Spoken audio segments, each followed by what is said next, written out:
Dear Mama, when I was young, me and my mother had beef.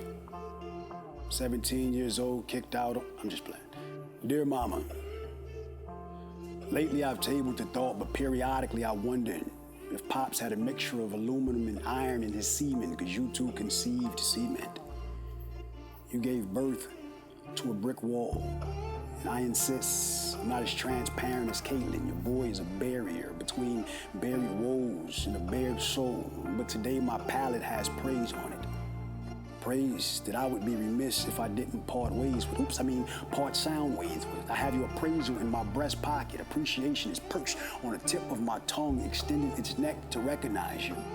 As a child, I benefited from your heroism. Right? Lois had Clark Kent, but I had Kay Hunter. It's a bird, it's a plane. No, it's a praying woman with a frayed cape, unscathed faith. Wears an S on her chest for saved. Plenty of days I've sat in a court of life and witnessed as you were convicted of single-handedly parenting two panhandlers. You needed prayer as you co-parent. You pleaded guilty to not having. I took the stand and witnessed as you would hide worry, all while looking like Wonder Woman in the process.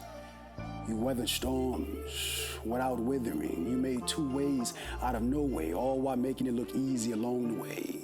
I watched as your magic hands would turn hardships into cruise ships to ensure smooth sailing for your two little pirates. When tides turned high, you made Tide Pods, detergent for urgent times. You washed our worries away like whirlpools. It was cut from a different cloth, soft as fabric softener, but his boss is Claire Huxtable.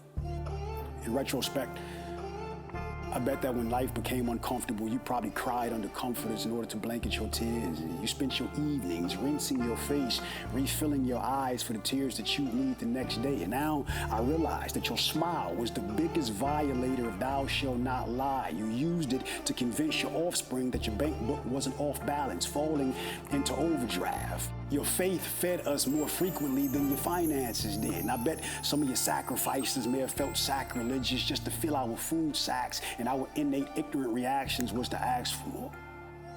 I'm pretty sure you mourned our selfishness, but I assure you we were more uninformed than ungrateful. We just didn't know that providing wasn't as easy as you made it seem. All we saw was the scene you put on the movie screen. We didn't know that backstage was in disarray. You raised us like we were all that mattered, so we act like we were all that mattered. In the meantime, you were turning meager earnings into miracles, mere pocket lint into lavish school clothes, crumbs into crumb cakes for your two little crumb snatchers, and you never crumbled. Sweet as cake crumbs. It was always hard to come to terms with watching you cry. It made me want to kill. So you can tell the 10 Commandments that thou shalt not kill. If thy promise, thou mother shall not cry. Call thy bluff, and thy will honor thy mother through murder. Hurt whoever has hurt her, and have a herd of pride in doing so.